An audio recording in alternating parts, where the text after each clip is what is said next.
Hello, ladies and gentlemen, boys and girls. Welcome to Table Flippers Podcast, Ministry of Greater Works Christian Church, right here in beautiful Lancaster, California. I am your host, Robert Enos. Here I will discuss theology, doctrine, politics, social and cultural issues, pretty much anything I feel like talking about. But basically, I flip tables. Please remember to download each episode. That's very important. Download each episode.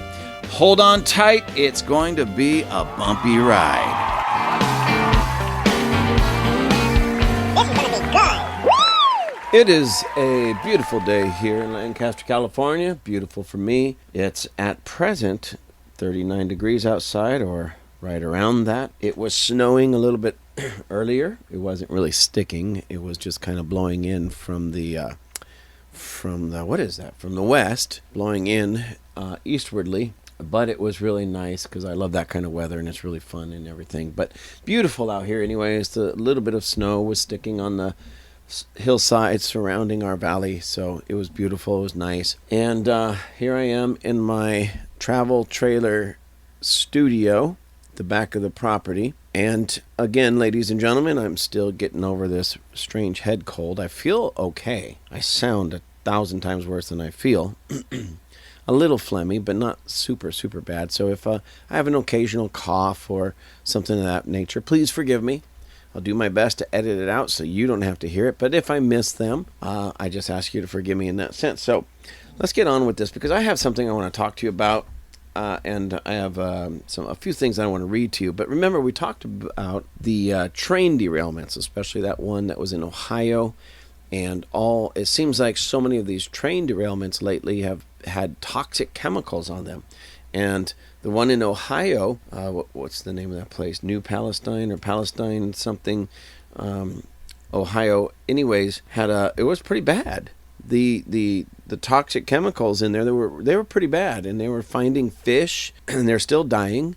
And some livestock and pets were getting sick and even dying. And they're trying to say to the townspeople, oh, no, this is not too bad. It's not going to get in your drinking water, even though it's in the creek. Again, somebody didn't teach them that the water on top eventually makes it to the water underneath. And that's where we get our drinking water. So they're saying, oh, no, everything's fine. Everything's okay. Go back home. I know you smell this stuff. I know you're choking on it. I know you smell it, but don't worry, it's fine. Now hurry up, boys, let's get out of here before we get sick. I am so amazed at how inept our government is right now. How absolutely inept our government is. And by the time I'm done reading just this, it's about only about a page and a half, this article. And you'll see what I mean when I get to the bottom of this article. And you'll understand what I mean about how inept our government is. So, ladies and gentlemen, I just want to throw this out here right away. I just want to say this right away.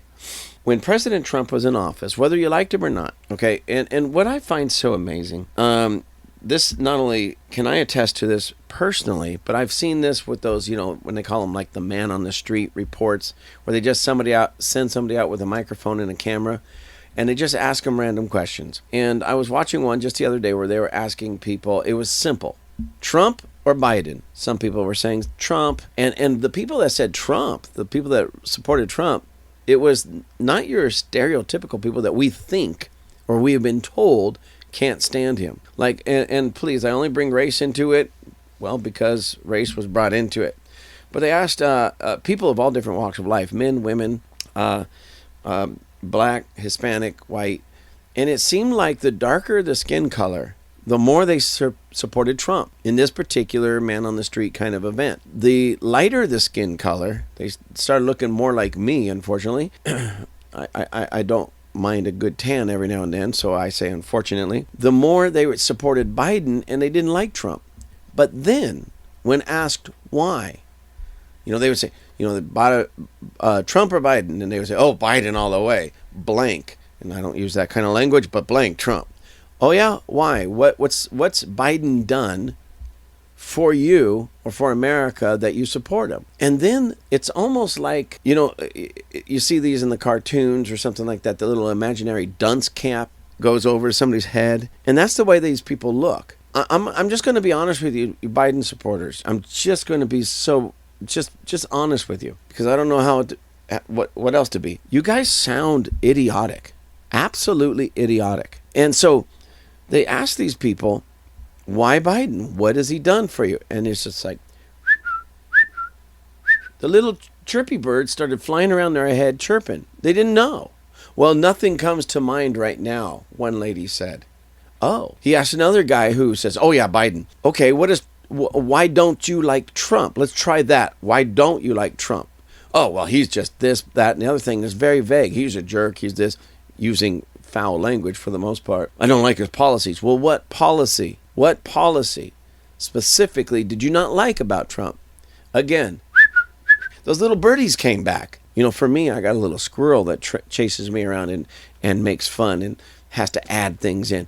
But these people had these little chirpy birds, and they're just flying around their head, chirping like they just got hit in the head with a big rubber mallet like they used to do on Tom and Jerry or something. And again, I'm sitting there thinking, do they even stop long enough to listen to themselves? Because if they did, and they were truly just honest with themselves, unless they had mental illness, but I won't go there. But unless they have mental illness, if they honestly just listen to themselves and self-analyze, I know that they would come out of this realizing, wow, I sound like a complete idiot. Maybe I should change. Maybe I should change the way I view policy, presidential candidates, elected officials, what else? Political parties, because I sound like an idiot. Well, not me personally, ladies and gentlemen. I tried one time. I failed miserably. So it's almost impossible for me to sound like an idiot unless I am playing the part of a Democrat. And I know I'm having fun with it, but I am dead serious. You Democrats out there, I don't know really what's going on with you, but honestly, and I'm gonna be as compassionate as I possibly can. You guys really need, I don't know, check your medication. Maybe you got the wrong meds. Maybe it's not strong enough. Maybe it's too strong. I have no idea what's going on with you. Maybe you need to go back to your therapist, your psychologist, your psychiatrist, because something is not working in your life when you can't even answer a simple question as to why, specifically, policy-wise, you don't like Trump, or why specifically, policy-wise, you like Biden. When the little chirpy birds come in and fly around your head and start chirping, you know you got some issues. And anyways, I didn't get on here to necessarily deal with that. However, I want to read this to you. And I just hope that you have your thinking caps on for just a few moments. Let me read this. This is from an article in Newsweek, and it was actually published February 13th. So that's, 9 days ago. February 13th of this year.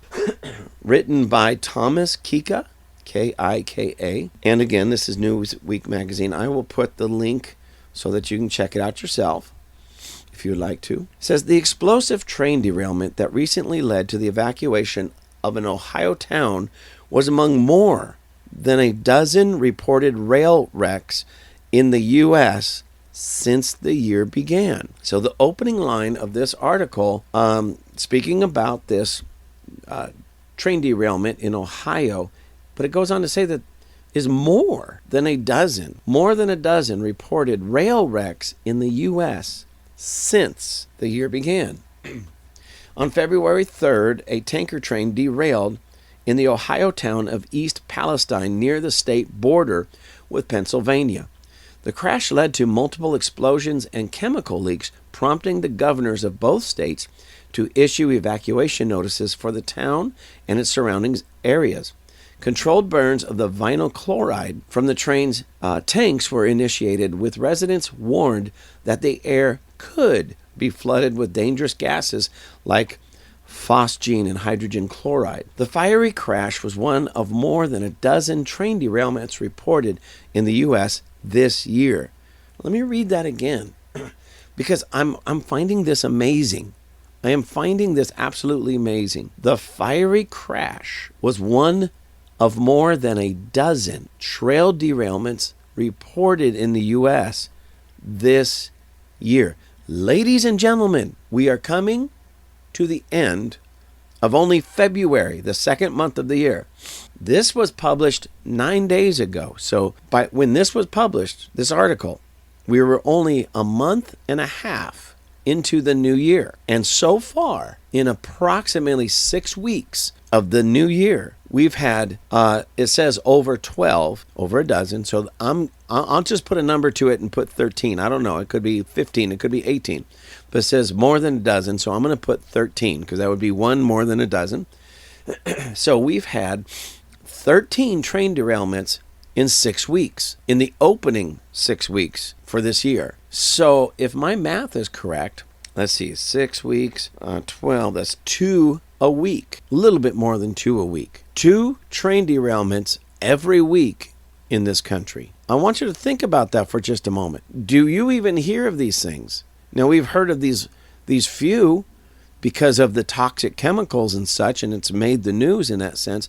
But my point is, if we have 2 a week, there's a lot of things that I find a huge problem with it. Number one, why isn't our media talking about that, reporting on these things, and not just talking about reporting on them when they happen, but why aren't they jumping in and doing a little investigative reporting and finding out why we're having 2 train derailments every week in this country and why we're having so many of them with toxic chemicals leaking? This is blowing my mind. I mean, this is just so extraordinary to me. Anyways, let me go on. Fiery crash shows more than a dozen train derailments reported in the U.S. this year, only 1.5 months in. Yeah, we covered that.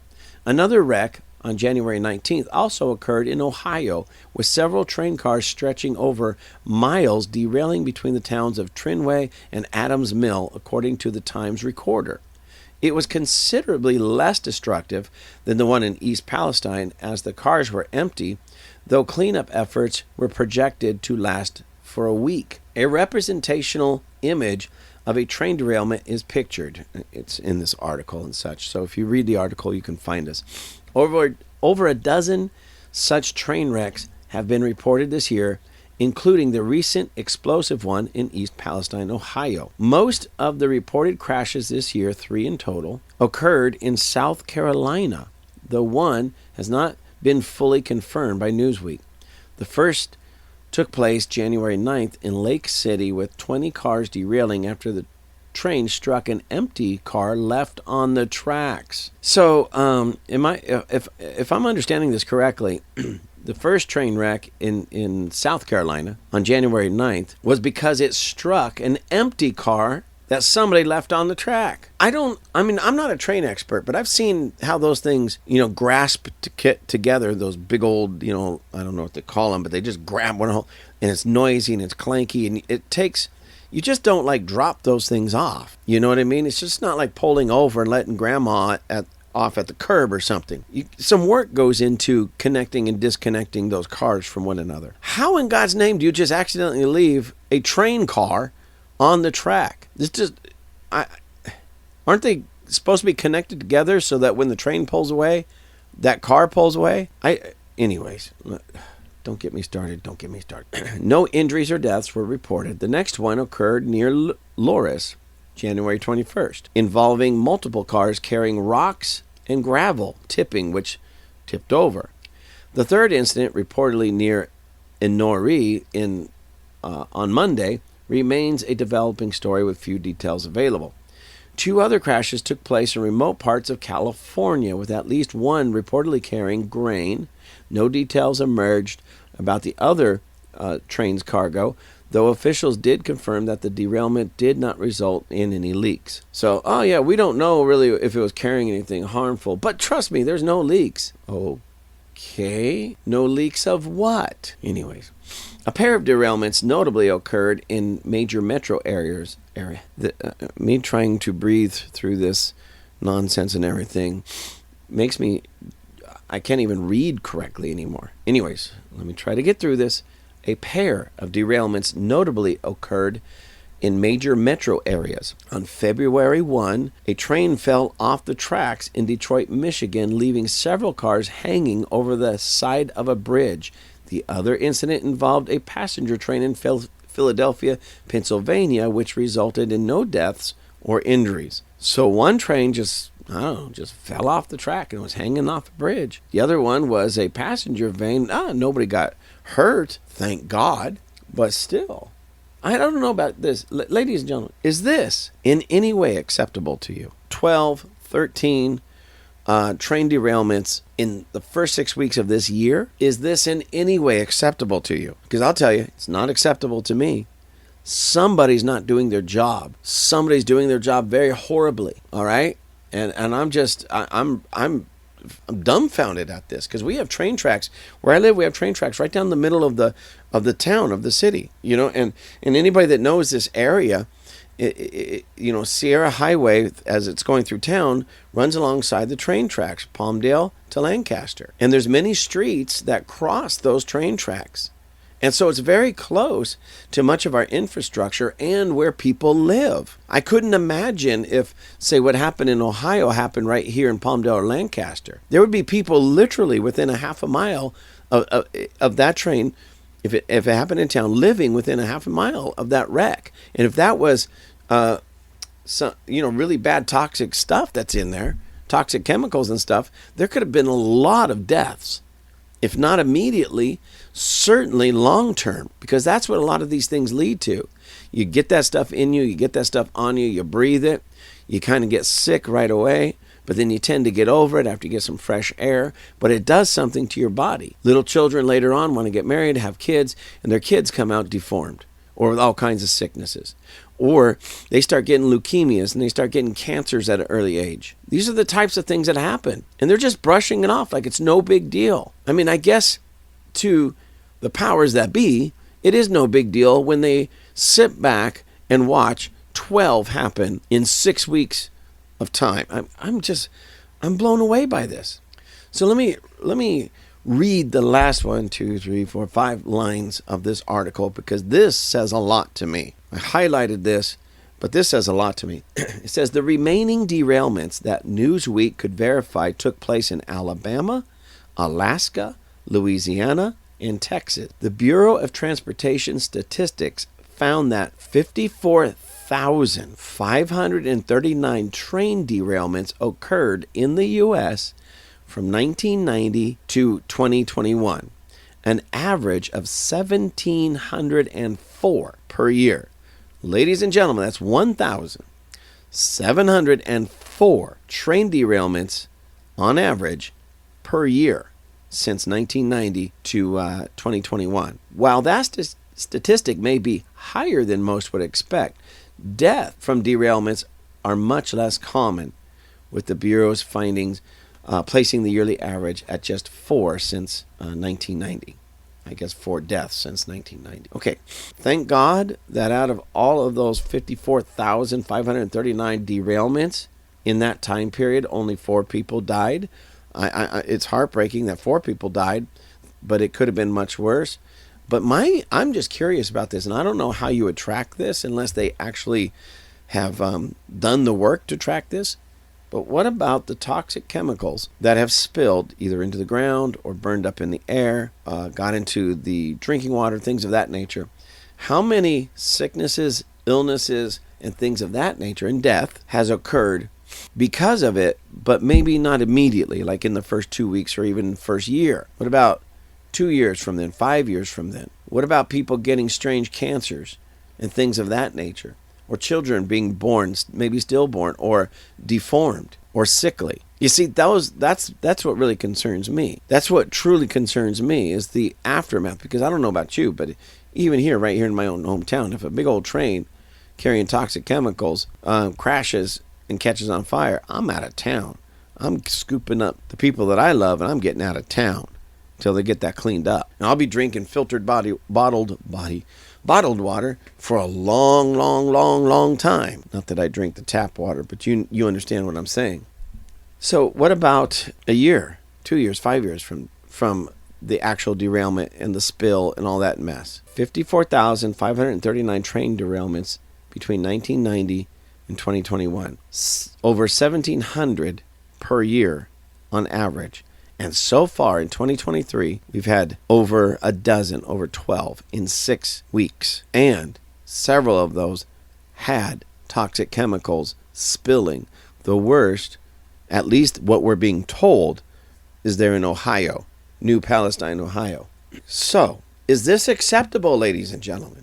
I don't think that there would be an American that would say, no, this is okay, this is acceptable. And I know the knee-jerk reaction of a lot of liberal-minded people is going to be, see, it's those mean, those wicked capitalists who are out only for a buck. They don't care about anybody, they're just making money. But ladies and gentlemen, boys and girls, in-laws, outlaws, moms, dads, grandparents, listen to me if you would, and please take note. This falls under the heading.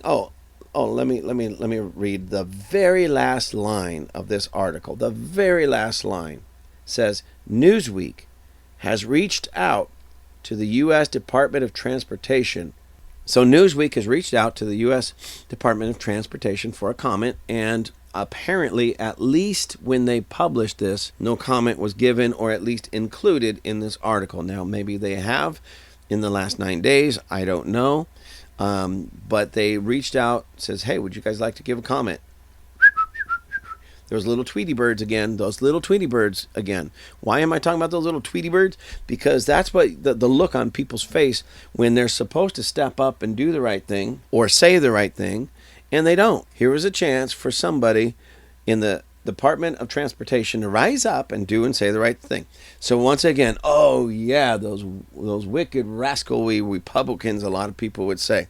And let me tell you something. This is something that I processed, just didn't take me long. Who's in, this has been happening since 1990, at least those numbers. Now, I don't know what happened before 1990, but we're going from 1990 numbers to 2021.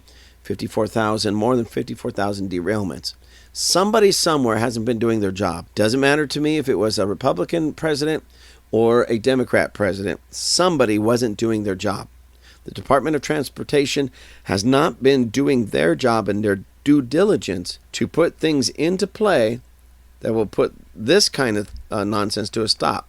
Now, this is all mechanical. You can't take away these derailments 100% unless you just shut down the rail lines completely 100%. But 54,000, if they can't get a grip on that and at least cut that in half, then somebody again is extremely inept. Which got me thinking, all right, who is the U.S. Secretary of Transportation? Who is the head of that department? And it's none other than, I'm going to butcher his last name, but Pete Buttigieg. It says that, and I'm right at the transportation.gov where it says meet secretary, and it's talking about Secretary Buttigieg, whatever his name is. It says Pete Buttigieg serves as the 19th Secretary of Transportation, having been sworn in on February 3rd, 2021. Now, did you hear that date? February 3rd, 2021. That's the Biden administration. So, President Joe Biden, Uncle Joe, is responsible for putting this guy in this position. It says his focus as secretary is to deliver the world's leading transportation system for the American people and economy. He has worked to achieve organizational excellence in the department's operations and to focus the department on 5 policy goals. Safety, he failed at that. Jobs, equity. What does that have to do? What does equity have to do with trains? Do you see how these liberal nut jobs put the wrong thing first? They put the wrong things out there, and then we wonder why they fail? Well, I don't wonder anymore. Anyways, let me go on. So these 5 policy goals: safety, he failed; jobs, equity; climate, and innovation. In his first years at the department, he prioritized supporting the development and passage of President Biden's signature bipartisan infrastructure law.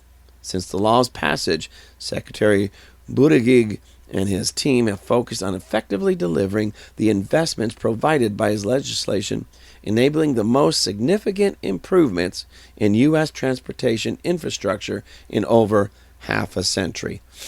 Liar. Because if he was able to do what he just claimed here, if he was able to take this stuff, this legislation that came out of Biden, this infrastructure law, and was able to upgrade or as it says here, make the most significant improvements in U.S. transportation infrastructure in over half a century, then we wouldn't have, at least so far this year, already 13 derailments in 6 weeks. How can he sit here with a straight face and say, oh yeah, that's right, because this guy's a fruitcake nut? He's a nut. You look into his life, he's a nut.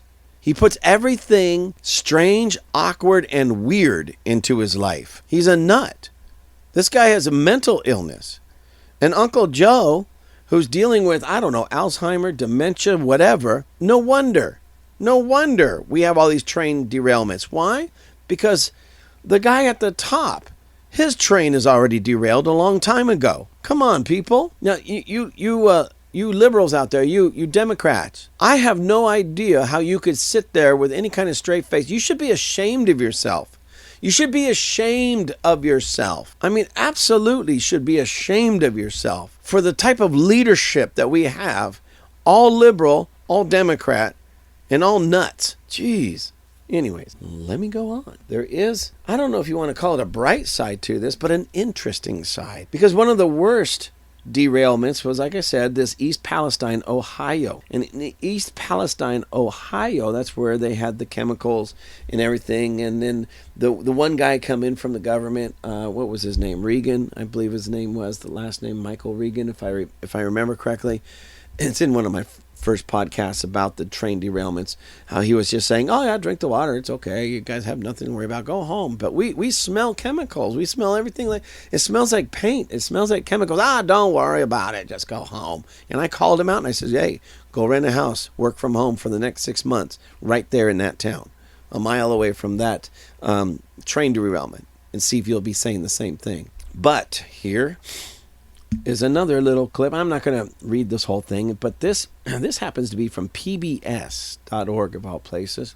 PBS wrote a little article on, and it's entitled this: Trump That's my president. visits East Palestine train derailment site, calls response, and he's talking about the federal government, calls response a betrayal. Now, to the best of my knowledge, at least up to date that I know of, Biden has never shown up there. He's never shown up to show his support to the people. He's never shown up to tell the people his plan and what he plans on doing to help them. No, he didn't. But Trump did. Trump showed up. It says East Palestine, Ohio, AP.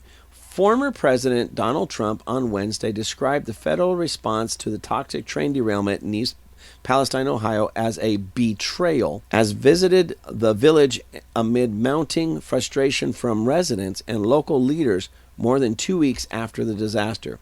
Trump, wearing his trademark red Make America Great Again cap and an overcoat, said the community needs answers and results, not excuses. He spoke at a firehouse roughly half a mile from where more than 36 freight cars, including 11 carrying hazardous materials, came off the tracks near the Pennsylvania state line. In too many cases, your goodness and perseverance were met with indifference and betrayal, Trump said. He appeared with Senator J.D. Vance, Republican from Ohio, Mayor Trent Conaway, and other state and local leaders, giving the visit the look of an official trip.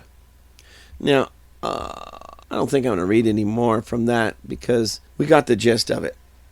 Biden doesn't show up. The President of the United States doesn't even bother showing up to show his support to the people there and offer his hand in the federal government's hand and help of cleaning it up and making sure this type of thing never happens again.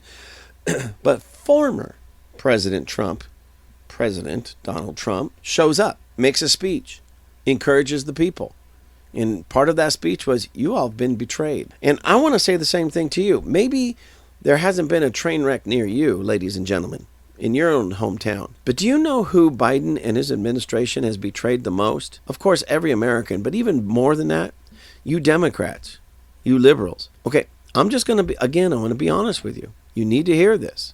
You need to hear this. President Biden and his administration and this Pete Buttigieg dude, he is making all of you look like idiots, making you all look stupid and foolish, making you all look so ignorant and immature. You guys stood for this guy, voted for this guy, supported this guy, and now he's betraying each and every one of us. You say, well, he didn't do anything to me because no trains came off in my hometown. Well, no, but what if it was your hometown? What if you lived in New Palestine, Ohio? What if you put the flag in your yard? Vote for Biden. Vote for Biden. It's like a Napoleon Dynamite scene. Vote for Biden. Vote for Biden. You know? And you did all that, and then this happens. It could have very well been your... but let's face it. Let's not even talk about the train derailments for just a moment. Gas prices. He failed every one of you. Made every one of you who voted for him and supported him look foolish. The economy. The economy is tanking, and it's getting worse. And the experts are saying it's barely holding on by a thread, and it's all fake anyways. They're printing fake false money, and it's all going to catch up. The Biden administration. Now, you could say, well, all these presidents have done it. Maybe so, and I agree. I'm just as upset with all of them that have done that. But they're not in the office right now.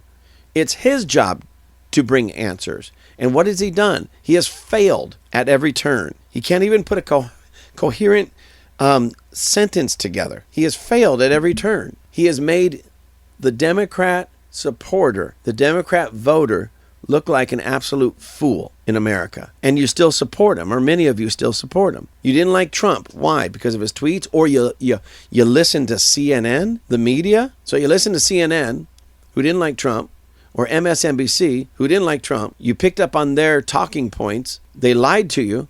They failed you as well.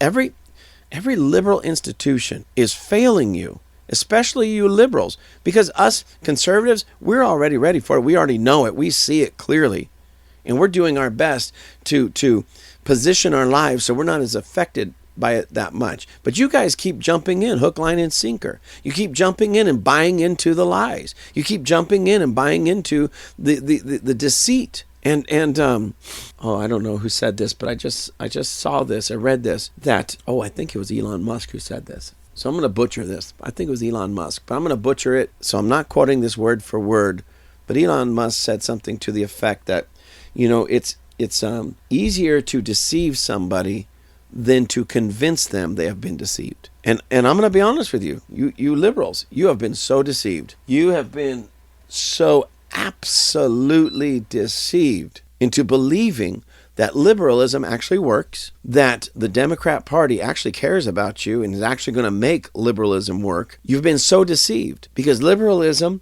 socialism, communism, Marxism, it's all really about the same ism, just different stages of the same ism. It's failed everywhere it's been tried, and you guys keep thinking that it's going to work. Now, what does this have to do with trains? Well, this Pete Buttigieg dude, he's one of you. It's his job to make sure that our rail system is a good working, good running rail system. It's his job. You might say, well, what about the guy before him? Well, what about him? He's not in that position anymore. It's his job now. Personally, after the 12th or 13th derailment in just 6 weeks, if I was president, I think I'd be telling him to find another job. And I would put somebody in there who was, quite frankly, very Trump-esque in the sense of getting in there, let's find some answers, and let's do it now, regardless of whose feelings get hurt. And just do it. Make it happen. Do you know what I loved about Trump? What I really loved about Trump is he just got the job done. What about all those mean tweets? What about him? I don't care about mean tweets. He got the job done. Lowest unemployment in American history among most minority groups, blacks, Hispanics, women. The if you will, the wages were going up among many of those minority groups as well. So not only were more people working, but they were working making a they throw this around, so I'll just use it, living wage. So that means with every person going out there and actually finding a job and working, that was one less family or one less person off the governmental system. And you see, liberals don't like that. They want people on the system. They want people collecting their social paycheck. They want people collecting welfare. They want people on the what do they call that? The universal health care stuff. Why? Because every person that relies on the government for anything is that one more person that they can control. That's why liberals love it. And I'm talking about liberals in government. Now, those of you who vote for these liberals, you've been so duped and so fooled and become such mindless pawns that you keep voting for the very people that are putting you in more and more bondage, stripping you of not just your personal freedoms, but your ability to even think for yourself and your ability to create a destiny and a life for yourself.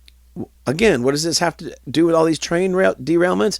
Absolutely everything, because it's the same people at the top failing. They're more concerned about this idea of equity, which to them only means another means to be able to control you. They're more concerned with controlling people than they are actually doing their real job, why they were put in those positions.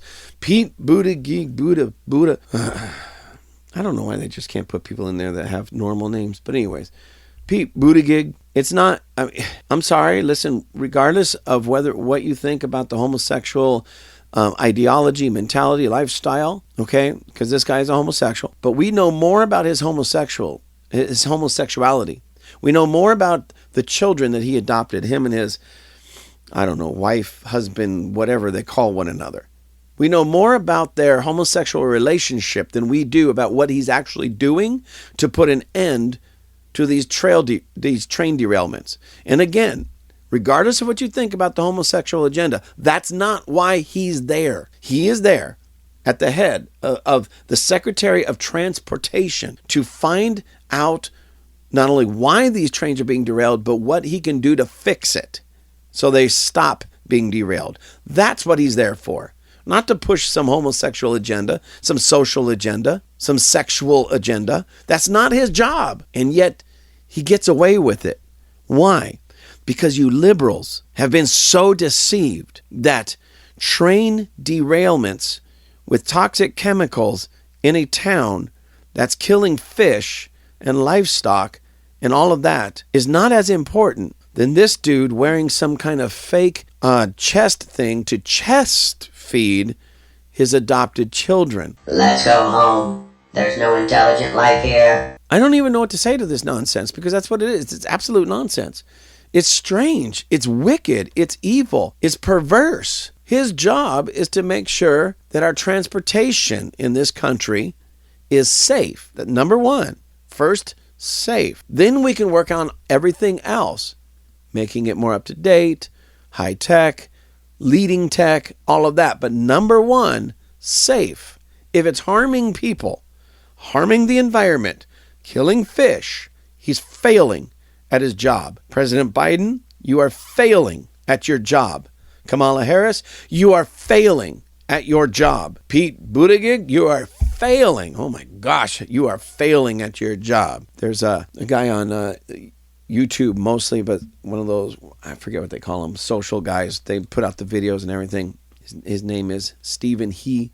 He's of Chinese descent, and he basically pokes fun at Asian families, Asian parents, and Asian parenting. And so he pokes fun at, he plays himself and he plays his dad. You know, and in one of his little videos, it's funny, his dad's getting on to him about not doing enough homework and not getting good enough grades and all this good stuff. And he says, your cousin Timmy knows like 9 languages. You know 1 language. Failure. And that comes to my mind often when I just see a picture of Biden or a picture now of Pete Buttigieg or Kamala Harris or any other Democrat, AOC. And I'm sorry, but you Democrat voters, you liberal voters out there, I'm beginning to believe that you only know 1 language. Failure. And you might think, oh, he's just being so mean. I'm just being honest with you. Because no matter what you can point out about the Republicans, and trust me, there's a lot to point out. There's a lot wrong with the Republican Party. It pales in comparison to the Democrat Party. You've got failures in the Republican Party, you know, for the most part. And in the Democrat Party, it is completely and total. When I say completely, 100%, not just failure, because they're not failing at their agenda. They're succeeding, but it is 100% wicked, 100% evil. And you liberals have been so deceived into believing that what they stand for and what they're doing is a good thing. And it's not. It's evil. It's wicked. And I don't use those words lightly. I'm just telling you the truth. So America, I think we need to wake up. America, we need to really stand up for truth and righteousness. America, we need to stand up against such foolishness as this Pete Buttigieg failing at his job to keep trains on the track. America, it's time that we demand better from our elected officials. America, it's time that we demand righteousness, and they at least do the job. We send them to these offices in Washington, that they at least do their job that they were elected for. So are you with me? Are we going to stand up, or are we going to wait until some disaster hits our hometown because of their failure before we let our voices be heard? I hope and I pray that we stand up and let our voices be heard, and we demand justice, demand righteousness, and we demand that they do the job that they were hired to do. You got that right. Thank you again for joining us at Table Flippers. Please check out our merchandise. We have hats, hoodies, water bottles, all kinds of cool things. You can find all of our merchandise at tableflippers.com. That's tableflippers.com. And please write me. Please let me know how I'm doing. Write me at gwccrobert, that's one word, gwccrobert@gmail.com.